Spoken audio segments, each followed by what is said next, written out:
చాలా ప్రాంతాల్లో బెంగళూరులో చాలా మంది వైట్ ఫీల్డ్ ఆ ప్రాంతాల్లో అయితే చాలా మంది బంగ్లాదేశీలే ఉన్నారు. సో సార్ అక్కడ హైదరాబాద్ లో వాళ్ళు రోహింగ్యాలకి ఫుట్బాల్ క్లబ్ ఉంది సార్.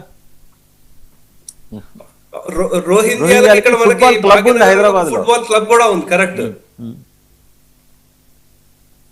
So hello. అంటే వాళ్ళ విస్తరణ ఏ స్థాయి దాకా వెళ్ళిందంటే అక్కడ మమతా బెనర్జీ ప్రభుత్వం వాళ్ళకి సహకరించడం అనేది పూర్తి స్థాయిలో ఉండటం వల్ల.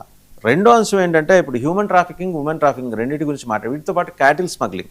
ఇక్కడి నుంచి ఇందాక మామిడి గిరిధర్ గారు కూడా ప్రస్తావన చేశారు. 2,000 కోట్ల రూపాయల ఆదాయం ఎవరికి? ప్రభుత్వానికి కాదు, వీళ్ళకి లోకల్ టీఎంసీ లీడర్స్కి, సిపిఎం వాళ్ళందరూ కలిసి ఐకమత్యంగా పనిచేసేవాళ్ళు. సిపిఎం టీఎంసీ అక్కడ డబ్బుల దగ్గరికి వచ్చేప్పటికి. సో ఇన్నాళ్ళుగా ఇది నడుస్తూ వచ్చింది. ఇది ఆపుదాము, దీనికోసం మేజర్ శ్రీనివాస్ చెప్పారు, టెక్నికల్ అంశాలు చెప్పారు, ఒక ఫెన్సింగ్ ఎలా వేయాలి, దానికి కొన్ని పాటించాల్సిన ప్రమాణాలు, వాటితోటి చేద్దామనే ఒక నిర్ణయం తీసుకున్న తర్వాత బంగ్లాదేశ్ నుంచి పెళ్ళుబికుతున్న నిరసన. ఖలీలుల్ రెహమాన్ ఓకే 100 మంది ఎయిర్ ఫోర్స్ అధికారులను అరెస్ట్ చేయించవచ్చు కాక, బట్ జమాతే ఇస్లామీ సపోర్ట్ లేకుండా బంగ్లాదేశ్ నుంచి టెర్రరిస్టులు ఇక్కడికి వస్తున్నారా? ఆ విషయం చెప్పండి సార్.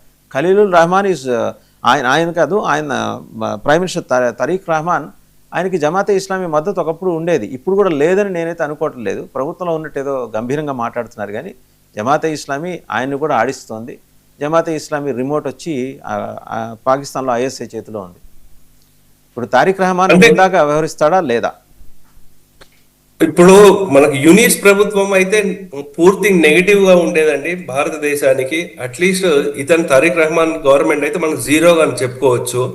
సో వాళ్ళకి బంగ్లాదేశీలకి మన మీద కూడా డిపెండెన్సీ చాలా ఉంది ఇప్పుడు. కానీ ఇంకోటి ఏంటంటే వాళ్ళు చైనాని చూపించుకుని మేము చైనా దగ్గరికి వెళ్తాం, వాళ్ళతో ఇంకా రిలేషన్స్ మేము ఇంకా డెవలప్ చేసుకుంటామని చూపించే ప్రయత్నం వాళ్ళు చేస్తున్నారు. చైనా వాళ్ళకి ఏంటంటే స్ట్రింగ్ ఆఫ్ పర్ల్స్ స్ట్రాటజీ అంటారు. అంటే భారత్ చుట్టూ వాళ్ళ స్థావరాలను ఏర్పరచుకుని భారత్ని దిగ్బంధనం చేసే ప్రయత్నం వాళ్ళు చేస్తున్నారు.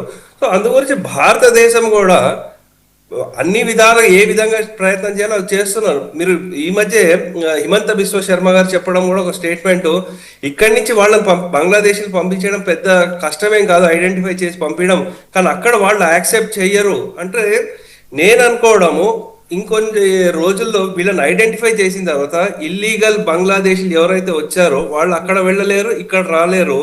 త్రిశంకు స్వర్గం లాగా వాళ్ళకు ఒక కాలనీలు ఏర్పాటు చేసి నెమ్మదిగా వీళ్ళని ఇక్కడి నుంచి అక్కడ పంపించే ప్రయత్నాలు చేయాల్సి వస్తుందండి. రైట్. ఒకసారి అంబాసిడర్ డాక్టర్ వినోద్ గారి దగ్గరికి వెళ్దాం.